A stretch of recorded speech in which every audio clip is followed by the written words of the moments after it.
آواز لگاتی ہیں، صدا لگاتی ہیں کہ میرے اوپر ظلم ہوا ہے، واہ حجاجہ، اور صرف 12,000 کا لشکر پورے بر صغیر کی قسمت الٹ کر کے رکھ دیتا ہے، اور 25 کروڑ کا یہاں پر مسلمان اپنے جان مال کے لالے پڑے ہوئے ہیں۔ اس کے اندر اتنا دم نہیں ہے کہ زبان کھول کے کہہ سکے کہ یہ حکومت ظلم کر رہی ہے، یہ اتیاچار ہو رہا ہے، یہ دہشت گردی ہے، ٹیررزم ہے، نہیں کر پا رہی ہے۔ اور کہاں 12,000 کا ایک لشکر، چھوٹا سا مختصر ترین لشکر اس پورے بر صغیر کی تقدیر بدل دیتا ہے۔ بنیاد کیا تھی؟ اخوت تھی، ایک خاتون پر ظلم ہوا اور 1,500 کلومیٹر دور سے لشکر چلا ہے۔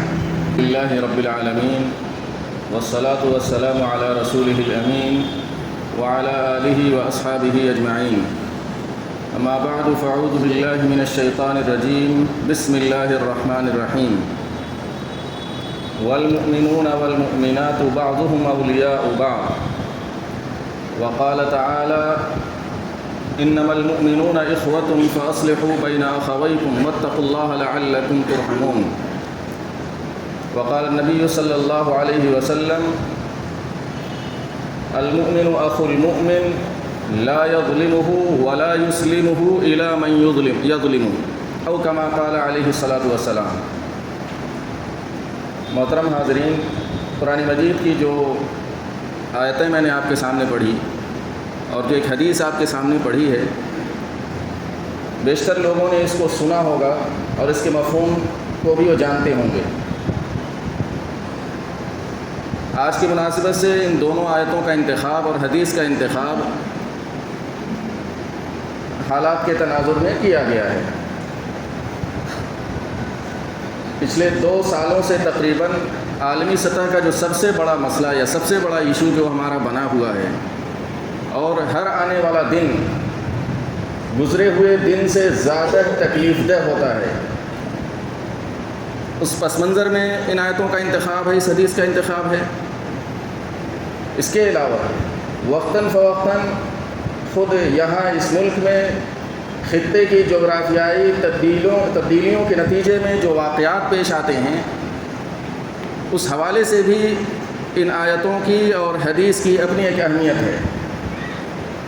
میں مجموعی طور پر کوشش کروں گا کہ ہماری جو ملی حص ہے، ہمارا جو ملت پناہ ہے، ایک طرح سے کہہ لیں، یہ لفظ عموماً کہیں میں نے پڑھا نہیں ہے نہ سنا ہے، ملت پناہ بھی کوئی ہوتا ہے، لیکن اس سے بہتر لفظ مجھے کچھ سمجھ میں نہیں آ رہا کہ ملی سوچ کو، ملی احساس کو اس سے بہتر انداز میں کوئی لفظ دیا جا سکے، میرے علم میں نہیں ہے۔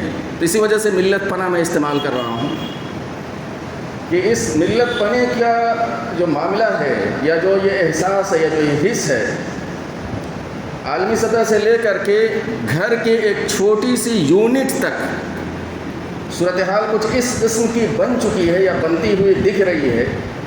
یہ ملت اپنی 2.25 ارب کی آبادی رکھنے کے باوجود جو نتیجہ آنا چاہیے یا جو وزن اس کا آنا چاہیے، جو اس کا ویٹ آنا چاہیے، وہ نہیں آ رہا، اور ہر آنے والا دن یہ محسوس کراتا ہے کہ ہم گزشتہ دن سے، گزرے ہوئے دن سے کمزور ہو رہے ہیں، یہ احساس دلاتا ہے۔ قرآن مجید کی جو آیت میں نے آپ کے سامنے پڑھی ہے، سورۃ التوبہ کی ہے، والمؤمنون والمؤمنات بعضهم اولیاء بعض، کہ یقیناً مومن مرد اور مومن عورتیں ایک دوسرے کے ولی ہوتے ہیں۔ یہ جس قسم کا علاقہ ہے، یہاں پر لفظ ولی اگر بولا جائے تو ظاہر سی بات ہے یہ تصوف والا ولی تو بالکل نہیں سمجھیں گے، کیونکہ اس کا علمی معیار، اس کی پرورش اور اس کی تربیت گزشتہ 100 سالوں میں کچھ اس انداز سے ہوئی ہے کہ یہ ولی کا مطلب تصوف والا ولی نہیں سمجھیں گے، بلکہ لازمی طور پر یہی سمجھیں گے کہ ولی کا مطلب خیر خواہ ہوتا ہے، ولی کا مطلب دوست ہوتا ہے، ولی کا مطلب حامی ہوتا ہے، ولی کا مطلب سپورٹر ہوتا ہے، ولی کا مطلب گارجین ہوتا ہے، ولی کا مطلب پروٹیکٹر ہوتا ہے، محافظ ہوتا ہے۔ ایک مسلمان اپنے دوسرے کے لیے، ایک مومن اپنے دوسرے بھائی کے لیے افادیت کے جتنے پہلو رکھتا ہے، وہ ساری کی ساری چیزیں اس ولایت میں آ جاتی ہیں، اس ولی میں آ جاتی ہیں۔ ہم بس تصور کر لیں، معلوم کرتے جائیں کہ اپنے ایک مومن بھائی کو فائدہ پہنچانے اور اس کو نقصانات سے محفوظ رکھنے کے جتنے ذرائع ہو سکتے ہیں، جتنے طریقے ہو سکتے ہیں، وہ سب اس میں آ جاتے ہیں، سما جاتے ہیں۔ پھر بھی انسانوں کا گروہ ہے، یہ انسانوں کی جماعت ہے، انسانوں کا گروپ ہے۔ تمام اچھائیوں کے باوجود، تمام خوبیوں کے باوجود کبھی نہ کبھی ایسا ہوگا کہ آپس میں اختلافات ہوں گے، رنجشیں ہوں گی، اور یہ اختلافات اور رنجشیں قتل و قتال تک پہنچیں گی، یہ بھی ہو سکتا ہے۔ لیکن ان سب کے باوجود ایک آخری جو فیصلہ اللہ تعالیٰ کا ہے وہ یہ ہے کہ انما المؤمنون اخوہ، کہ اہل ایمان آپس میں بھائی ہیں، فاصلحوا بین اخویکم، اپنے بھائیوں کے درمیان معاملے کو درست کرتے رہا کرو۔ بگاڑ کے معاملات اپنی طرف چلتے رہیں گے، اصلاح کا معاملہ اپنی طرف چلتا رہے گا، اور جتنا اصلاح کا معاملہ، درستگی کا معاملہ جاری رہے گا، اتنا ہی زیادہ اللہ تعالیٰ کی رحمت کی امید ہم کر سکتے ہیں۔ فاتقوا اللہ لعلکم ترحمون، اللہ سے ڈرو، آپس میں معاملات کو صحیح رکھو، ایک دوسرے کے ساتھ ظلم زیادتی نہ کرو، تو اللہ تعالیٰ کی رحمت تمہارے اوپر آئے گی۔ حدیث جو میں نے آپ کے سامنے پڑھی ہے، دراصل اسی کی روشنی میں تھوڑے سے واقعات بیان کروں گا اور بات کو پھیلانے کی کوشش کروں گا۔ حدیث اسی مفہوم میں تھوڑا سا اور اس کے کینوس کو جو ہے وہ پھیلاتی ہے۔ المؤمن اخو المؤمن، کہ مومن مومن کا بھائی ہے۔ ان جنرل تمام مومن دنیا میں جہاں جہاں بستے ہوں، اور آج کی دنیا میں کہا جائے تو اسپیس میں بھی اڑ رہے ہوں گے، سفر کر رہے ہوں گے، یا اور بھی کسی ذریعے سے کہیں نہ کہیں ہوں گے، یہ سب کے سب آپس میں بھائی ہیں، اور اس اخوت اور بھائی کا جو رشتہ ہے، اس رشتے میں کبھی بھی نہ جغرافیائی سرحدیں آڑے آ سکتی ہیں، نہ کوئی رنگت آڑے آ سکتی ہے، نہ کوئی نسل آڑے آ سکتی ہے، نہ کوئی اور دنیاوی پہچان آ سکتی ہے۔ صرف ایک پہچان ہے، وہ ایمان کی پہچان۔ یہ تو فکری طور پر بات ہو گئی، اصولی بات ہو گئی۔ عملی طور پر کیسے پتہ چلے گا کہ یہ بھائی ہیں یا نہیں ہیں؟ یہ تو پتہ چلنا چاہیے نا، معلوم ہونا چاہیے، کوئی ایک نظر آنے والی چیز تو ہو جس سے پتہ چل سکے کہ یہ دعویٰ ہے یا دلیل بھی اس کی پشت پر ہے۔ چنانچہ پہلی بات کہی لا یظلمہ، یہ مومن اپنے بھائی پر ظلم نہیں کرے گا۔ ظلم بھی لفظ جب بولا جاتا ہے تو یہ سمجھا جاتا ہے کسی کو دو چار تھپڑ لگا دیا کسی کمزور کو، کسی کو دو چار ڈنڈا لگا دیا۔ ایڈمنسٹریٹو سطح پر دیکھا جائے تو پولیس نے کسی کو زبردستی اٹھا لیا، جھوٹے چارجز لگا دیے تو ظلم نظر آیا۔ حکومتی ایجنسیوں نے کسی کو بلا وجہ پکڑا، غلط الزامات میں پکڑا، اور سال ہا سال جو ہے ان کے گزر گئے جیلوں میں، وہ ظلم نظر آتا ہے۔ حقیقت میں ظلم بہت وسیع مفہوم کا حامل ہے۔ کسی بھی سطح پر حق تلفی، کسی بھی سطح پر حق تلفی ظلم ہے۔ اللہ تعالیٰ کا حق ہم نے مارا، عبادت چھوڑ کر کے شرک کیا، اپنے نفس کو رب بنایا، اللہ تعالیٰ کے ساتھ سب سے بڑا ظلم کیا۔ ان الشرک لظلم عظیم بن گیا۔ شادی شدہ ہے، اپنی بیوی کے ساتھ بے وفائی کی، بیوی کے اوپر ظلم کیا، بیوی کے حقوق نہیں ادا کیے، بیوی کے اوپر ظلم کیا۔ شوہر اور بیوی کا تعلق ہے، نتیجے میں نسلیں چلتی ہیں، بچوں کے کچھ حقوق ہوتے ہیں، بچوں کے حقوق ہم نے ادا نہیں کیے، بچوں پر ظلم کیا۔ اس اعتبار سے ماں باپ بھی ظالم ہوتے ہیں بہت سارے معنوں میں، کہ وہ اپنے بچوں کی تربیت اور تعلیم کے حوالے سے سنجیدگی کا مظاہرہ جب نہیں کرتے ہیں تو ظالم ماں باپ مانے جاتے ہیں، اور ظلم کا ٹھپا ان پر لگے گا۔ رشتے ناتوں کو بنا کر کے رکھنے کی بات ہے، لیکن رشتے ناتوں کو جو لوگ توڑتے ہیں وہ ظالم، قرآن مجید میں فاسد ان لوگوں کو کہا گیا ہے، فسادی کہا گیا ہے ان لوگوں کو، تو یہ لوگ بھی ظالم ہیں۔ پڑوسیوں کے بڑے حقوق ہوتے ہیں، ان کا راستہ تنگ کیے ہوئے ہیں۔ ایک پڑوسی ذرا کمزور ہے، بیچارہ ہے، خاندانی اعتبار سے کمزور ہے، جسمانی اعتبار سے کمزور ہے، پیسے کے اعتبار سے کمزور ہے، تو راستہ بند کر رہے ہیں، تو نالی اس کے راستے میں بہوا رہے ہیں، تو کچھ کر رہے ہیں، تو کچھ کر رہے ہیں۔ یہ ظلم تو ہم خوب دیکھتے ہیں، یہ بھی ظلم کی بہت بڑی مثال ہے۔ وراثت کے ذریعے سے جو تقسیم شریعت نے طے کی ہے، اس کے ذریعے سے ہم تقسیم نہیں کرتے ہیں، ظلم کرتے ہیں سیدھے سیدھے، سراسر ناانصافی، سراسر ظلم ہے۔ جوڑتے چلے جائیے آپ، تو جس کا جو حق ہے اگر اس کو اس کا حق نہ دیا جائے، اور نہیں تو اس کا حق مارا جائے، یہ سب کے سب ظلم کی کیٹیگری میں آتے ہیں۔ یہ تو ایک پہلو ہو گیا کہ مومن اپنے مومن بھائی کے ساتھ ظلم نہیں کرتا ہے۔ اس کا جو دوسرا ٹکڑا ہے، دراصل یہی موضوع گفتگو ہے، یہ تو ضمنی باتیں یا کہہ لیں کہ جزوی باتیں میں نے یہاں پر رکھی کہ یہ مومن، یہ مسلمان اپنے بھائی کو کسی کے حوالے نہیں کرتا ہے کہ اس کے اوپر ظلم کیا جائے۔ اگلا جو لفظ ہے لا یظلمہ کے بعد لا یسلمہ، اور اس کے بعد ایک دوسری حدیث کی روایت میں اگلا لفظ آیا ہے کہ لا یسلمہ الی من یظلمہ، کہ وہ اس کو چھوڑتا نہیں ہے، یعنی ایسے شخص کے حوالے نہیں کر دیتا ہے کہ جو اس کے اوپر ظلم کرے۔ اب آپ افراد کے حوالے سے بات کر لیں گروپ کے حوالے سے بات کر لیں، کسی علاقے کے حوالے سے بات کر لیں جہاں پر مسلمانوں کو تنہ تنہا چھوڑ دیا گیا ہو، افراد کو تنہ تنہا چھوڑ دیا گیا ہو، جماعتوں کو تنہ تنہا چھوڑ دیا گیا ہو، جن کے اوپر دنیا بھر کے ظالمین ظلم کی انتہا کر رہے ہیں، اس حوالے سے جب ہم دیکھتے ہیں عالمی سطح سے لے کر کے بالکل نچلے استر تک، تو دیگر اقوام کے بالمقابل ہمارا رویہ سب سے کمزور فی الحال نظر آ رہا ہے، سب سے کمزور نظر آ رہا ہے۔ 2 سال سے تقریباً 20 ماہ سے زیادہ ہو رہے ہیں، غزہ کی جو صورتحال ہوئی ہے، معلوم تاریخ میں اس طرح کا ظلم جس کو لوگ پوری دنیا اپنی آنکھوں سے دیکھ رہی ہے، معلوم تاریخ میں اتنے بڑے مظالم شاید کسی اور قوم پر یا کسی اور علاقے کے لوگوں پر کیے گئے ہیں، شاید ہی کیے گئے ہیں۔ کہا جاتا ہے کہ ناگاساکی اور ہیروشیما پر جو ایٹم بم گرائے گئے تھے اور اس میں جتنا بارود استعمال ہوا تھا، اس سے کئی گنا زیادہ اس چھوٹی سی پٹی پر بارود استعمال ہو چکا ہے، کئی گنا زیادہ، 8-9 ایٹم بم بن جائے جتنے بارود استعمال ہوئے ہیں۔ اور پڑوس میں ہمارے عالم اسلام کے 4-5 جو بڑے مضبوط ممالک ہیں، ان میں سے ایک موجود ہے، راستہ بند کیے ہوئے، کوئی چیز نہیں جائے گی، سرحدوں پر کنکریٹ کی دیواریں ایسی تعمیر کی گئیں، کوئی سوراخ کر کے جو ہے اس پار نہ جا سکے، سرنگ نہ بنا سکے، کوئی ادھر سے ادھر نہ جا سکے۔ بھائی ہیں، کلمہ گو بھائی ہیں، لیکن ٹس سے مس نہیں کر پا رہے ہیں۔ وہیں سے جڑتے ہوئے دیکھتے چلے جائیں تو پورا مڈل ایسٹ، وہاں پر پوری چین ہے، پوری کڑی ہے، دنیا کے کہہ لیں کہ مالدار ترین مسلمانوں کی آبادیاں اور ان کے ممالک ہیں، لیکن وہاں پر بھوکے مرنے پر مجبور ہیں لوگ، بھوکے مرنے پر۔ 2 دن پہلے کی خبر آئی کہ اگر 48 گھنٹے میں امداد نہ پہنچی تو 14,000 سے زیادہ بچے بھوک سے مر جائیں گے، اس کگار پر پہنچ چکے ہیں لوگ۔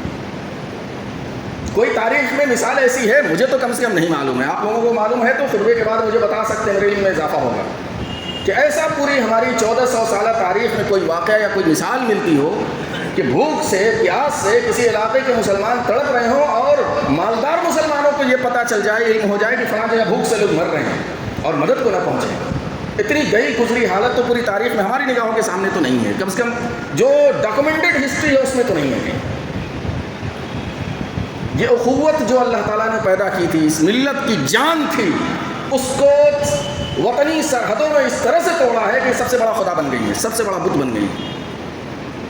اچھا، اسی پر ذرا دیکھیے کہ کم سے کم غزہ پر حملے ہوتے ہیں، ظلم ہوتا ہے تو تکلیف یہاں پر ہر ایک کو تقریباً ہوتی ہے، لیکن ذرا اس اخوت کے جذبے کو جگہ بدل دیجیے، جگہ بدل کر کے سوچیے ذرا۔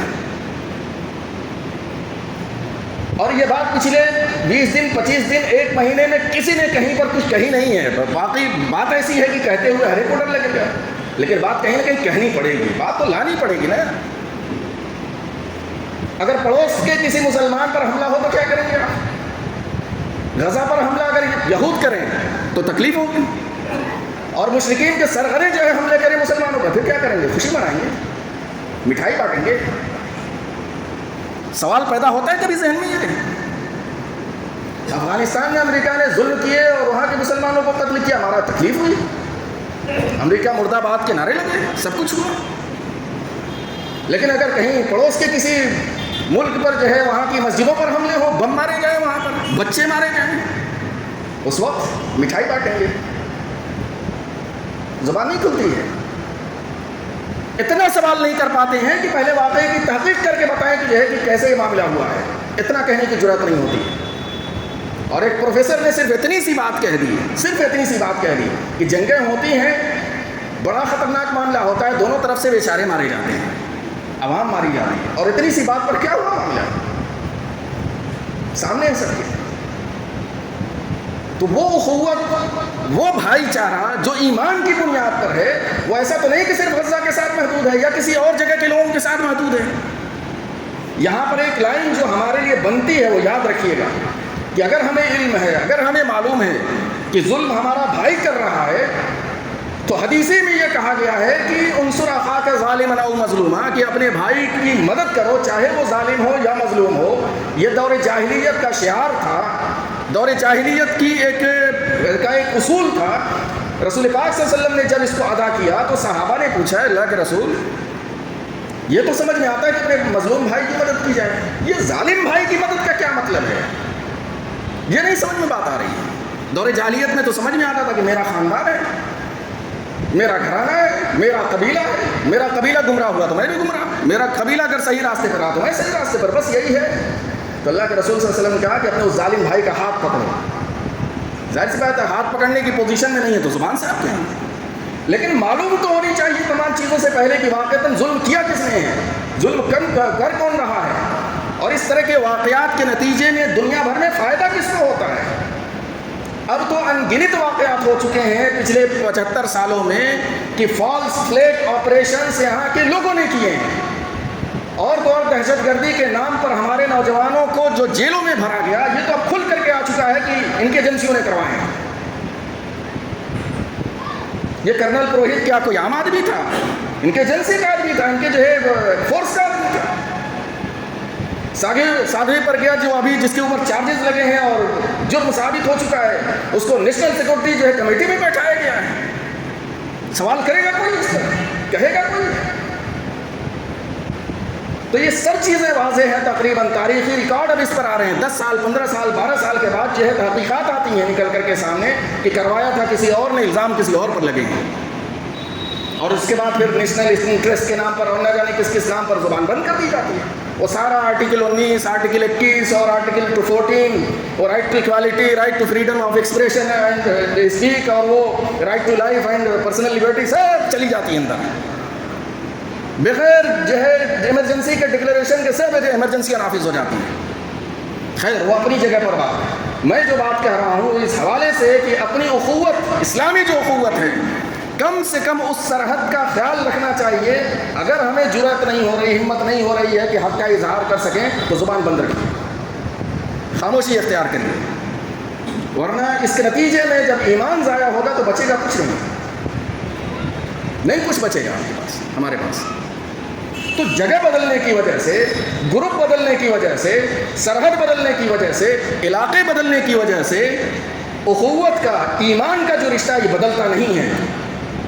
وہ کہیں کا مسلمان ہو، کسی ملک کا مسلمان ہو، وہ ہمارے سامنے ایک مشرک، ایک بت پرست سے زیادہ عزیز ہوگا، زیادہ اس سے ہمیں محبت ہوگی، وہ زیادہ ہمارے قریب ہوگا۔ ٹھیک ہے، تاریخ کی یہ بدقسمتی ہے کہ 200 سے زیادہ جو ہے سرحدوں میں انسانوں کو بانٹ دیا گیا ہے، لیکن ہم اللہ کے ماننے والے، خدا کے ماننے والے ہیں۔ اس نے اس کائنات کو پیدا کیا ہے، اس دنیا کو اس نے پیدا کیا ہے، تمام انسانوں کو پیدا کیا ہے۔ ہم ان سرحدی چیزوں کی بنیاد پر جو انسانوں کی تخلیق ہے، انسانوں کی بنائی ہوئی ہے، اللہ تعالیٰ کی طرف سے بنائے ہوئے رشتے کو نہیں توڑ سکتے ہیں، نہیں ختم کر سکتے ہیں۔ یہ بات بالکل واضح رہنی چاہیے، ورنہ پتہ نہیں چلے گا کہ کب ہم سے ہمارا ایمان چلا جائے، کب ہم سے ہمارا یہ ایمان ضائع ہو جائے۔ یہی اخوت، اور نیچے چلے آئیے، عالمی سطح پر جس طریقے سے یہ ٹوٹ رہا ہے معاملہ، ملکی سطح پر آئیے۔ ہفتے 10 دن کے اندر میں گجرات کے ایک علاقے میں 7000 مکانات جس میں اکثر مسلمان ہیں، بنگلہ دیشی کہہ کے بلڈوز کر دیا گیا ہے۔ جو بلڈوزر کاروائی جنین میں چل رہی ہے، فلسطین میں چل رہی ہے، وہی ماڈل یہاں بھی ہم دیکھ رہے ہیں۔ 250 کے قریب یہیں پاس کے اضلاع میں، سرحدی اضلاع میں مساجد، مدارس اور نہ جانے کون سے اور بھی چیزیں جو ہماری اوقاف وغیرہ میں آتی ہیں بلڈوز کر دی گئی ہیں۔ کہیں اس اخوت کی چنگاری نظر آئی ہمارے اندر ملکی سطح پر؟ میں تو تلاش کر رہا ہوں کہ کسی ملکی سطح کے جو ہے وہ لیڈر کا کوئی بیان آ جائے اس موقع پر، جبکہ تقریباً سب نے بیانات کی جو ہے وہ بندوقیں چلائی ہیں، توپیں چلائی ہیں، لیکن اس موقع پر ذرا بول دیں، کہہ دیں کہ بھائی ظلم ہو رہا ہے، یہ اتیاچار ہو رہا ہے، یہ اسٹیٹ دہشت گردی ہو رہی ہے، اسٹیٹ ٹیررزم پھیلایا جا رہا ہے خاص طبقے کے اندر۔ اور نیچے چلے آئیے، ضلع کی سطح پر، صوبائی سطح پر بھی ہوئے، ضلع کی سطح پر بھی یہ چرمرا رہی ہے صورتحال ہماری۔ اس اعظم گڑھ کے اندر اب ایسی مثالیں پیدا ہو رہی ہیں کہ غیر مسلمین کے درمیان میں رہنے والے چند مسلمان اگر انہوں نے مسجد بنائی ہے تو اس میں انتظامیہ نے جا کے تالے لگائے کہ ڈاکومنٹ کہاں ہے۔ پتہ ہے کسی کو کس طرح کے واقعات آس پاس ہو رہے ہیں؟ نہیں پتہ ہوگا، چونکہ ہمارا تو رشتہ ہی ٹوٹ گیا ہے ایک دوسرے سے، ہمارے تو تعلقات ہی ختم ہو گئے ہیں۔ وہ ایمانی اخوت کی بنیاد، وہ ایمان کی بنیاد، وہ اسلام کی بنیاد جس کی وجہ سے کسی کو اگر کانٹا چبھتا ہے تو تکلیف دور سے دور بیٹھے ہوئے مسلمان کو ہوتی ہے۔ رمضان المبارک میں ایک چھوٹی سی ایسی آبادی میں ایک امام کو رکھا گیا، اس نے تراویح وہاں پڑھائی، اور نماز تراویح کے بعد عید کے بعد جب پتہ کیا گیا کہ بھائی وہاں پر نماز وغیرہ کا کیا معاملہ چل رہا ہے، کیا وہ تو تالا لگ گیا؟ کیوں تالا لگ گیا؟ کیا کہ وہ ایڈمنسٹریشن کے لوگ آئے تھے، انتظامیہ کے لوگ، انہوں نے کہا کہ بھائی کاغذ کہاں ہے اس کا، وہ کہاں ہے، یہ کہاں ہے، لگایا چل دیا۔ ذرا کوئی ایک مثال دے دے کہ کسی مندر پر جا کر کے پوچھا ہو کہ اس کے کاغذ کہاں ہے، اس کے ڈاکومنٹس کہاں ہیں۔ بدقسمتی ہماری یہ ہے کہ ہم اپنے ڈاکومنٹس کو جہاں درست نہیں کرتے ہیں وہاں ان کے بھی ڈاکومنٹ نہیں ہمارے پاس ہے کہ ہم دکھا سکیں کہ بلریا گنج میں اتنے مندر غلط راستوں پر، غلط زمینوں پر بنے ہوئے ہیں۔ کسی کے پاس جتنے نیتا نگاڑی بنتے ہیں یہاں پر گھومتے ہیں، ذرا کوئی بتا دے ایک کسی کے پاس ڈاکومنٹ ہو، یہ کہہ سکے اگر یہاں آ کر کے پوچھ دیں کہ بھائی اس کے ڈاکومنٹ دکھاؤ، ذرا کہاں وقت میں رجسٹرڈ ہے، کہاں جو ہے اس میں کھسرا میں کہاں درج ہے، ذرا دکھاؤ، تو آپ اس سے پوچھ سکیں کہ ذرا سا فلاں فلاں مندر کا بھی ذرا لے کے آ جائیے پوچھ کر کے، اس کے بعد ہم دکھا دیں گے آپ کو۔ ہے کسی کے پاس تیاری؟ نہیں ہے، نہیں ہے، نہیں ہے۔ اور اعظم گڑھ کی سطح پر اور بھی بہت سارے جتنے لوگوں سے میرے روابط ہے، پرسنل پوچھ کر کے تھک چکا ہوں، نہیں ہے کسی کے پاس یہ سب چیزیں، تیاریاں نہیں ہیں۔ اسی قصبے کی سطح پر آ کر کے آپ دیکھ لیجیے 2 سال 2.5 سال پہلے 3 سال پہلے جو یہاں پر معاملہ ہوا CA کے نام پر، کس طریقے سے اخوت ہماری چرمرائی ہے، کس طریقے سے ٹوٹی ہے کہ یہ پورا کا پورا قصبہ اتنی بڑی آبادی ہونے کے باوجود، تعلیم یافتہ ہونے کے باوجود اندر سے ٹوٹ پھوٹ کا شکار ہو گئی۔ اور ہر عید الاضحیٰ کے موقع پر، ہر عید الفطر کے موقع پر یہ انتشار اور گہرا ہوتا ہے۔ ہر عید الفطر پر، ہر عید الاضحیٰ پر، ادھر چند سالوں سے دیکھنے میں آ رہا ہے۔ تو یہ ایمانی اخوت کی جو بنیاد ہے، جو اللہ تعالیٰ نے دی ہے، اس کے رسول نے دی ہے، یہ اوپر سے لے کر کے نیچے تک ایسا لگتا ہے کہ ہم سے چھین لی گئی اور ہمیں احساس بھی نہیں ہو رہا ہے۔ اختلافات رہیں گے، شکایتیں رہیں گی، جھگڑے رہیں گے، کسی حد تک نفرت بھی ہو سکتا ہے وہ، لیکن ہر چیز کا ایک لیول ہوتا ہے، ہر چیز کی ایک سطح ہوتی ہے، وہاں جا کر کے اپنے آپ کو روکنا پڑتا ہے، اپنے انفرادی معاملات کو سائڈ کرنا پڑتا ہے جہاں اجتماعی نقصان کا خطرہ ہو جاتا ہے۔ اور اس چیز میں ہم فرق نہیں کر پا رہے ہیں، اس چیز کو ہم محسوس نہیں کر پا رہے ہیں، اس چیز کو ہم جان نہیں پا رہے ہیں۔ اس چیز کو جاننا پڑے گا، اس چیز کو محسوس کرنا پڑے گا، ورنہ یہ جملہ کہیں اور کہا بھی گیا، اور پھر میں دہرا دے رہا ہوں، یہاں پر وہ جملہ کسی کا ہے کہ ایمان اخوت کی بنیاد پر ایک خاتون آواز لگاتی ہیں، صدا لگاتی ہیں کہ میرے اوپر ظلم ہوا ہے، واہ حجاجہ، اور صرف 12,000 کا لشکر پورے بر صغیر کی قسمت الٹ کر کے رکھ دیتا ہے، اور 25 کروڑ کا یہاں پر مسلمان اپنے جان مال کے لالے پڑے ہوئے ہیں۔ اس کے اندر اتنا دم نہیں ہے کہ زبان کھول کے کہہ سکے کہ یہ حکومت ظلم کر رہی ہے، یہ اتیاچار ہو رہا ہے، یہ دہشت گردی ہے، ٹیررزم ہے، نہیں کر پا رہی ہے۔ اور کہاں 12,000 کیا ایک لشکر، چھوٹا سا مختصر ترین لشکر اس پورے بر صغیر کی تقدیر بدل دیتا ہے۔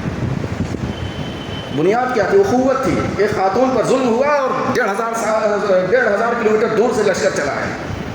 یہاں تو بغل میں ظلم ہو رہا ہوتا ہے، کوئی نکلتا نہیں کہ ذرا پوچھ لیں، ہاں وردی والے صاحب کس بنیاد پر آپ آئے ہوئے پوچھنے کے لیے، کیا معاملہ ہے آپ کے، پراپر طریقے سے آئے ہیں یا گنڈائی کرنے کے لیے آئے ہیں، کچھ دھن اگائی کرنے کے لیے آئے ہیں یا واقعتاً کچھ معاملہ ہے؟ کتنے لوگوں کے اندر جرأت ہوتی ہے پوچھنے کی، سوال کرنے کی؟ نہیں ہے۔ وہ ایمانی اخوت کہیں نہ کہیں ضائع ہو گئی ہے، غائب ہو گئی ہے، جس کے نتیجے میں نہ ہم محسوس کر پا رہے ہیں، اور دشمن ہم کو ہمارے ایمان، ہمارے اسلام اور اپنے بھائیوں کے خلاف استعمال کر لیتا ہے، اور پتہ بھی نہیں چل پاتا ہے کہ ایمان کہاں سے کہاں پھر چلا جاتا ہے۔ اس بات کو سمجھیے، اس بات کا احساس کریں۔ اتنی بڑی آبادی ہونے کے باوجود ایمانی اخوت جس طرح سے چرمرائی ہے، ہم لوگ بھیڑ بکریوں کا ریوڑ، اس سے زیادہ کوئی حیثیت ہماری نہیں ہے۔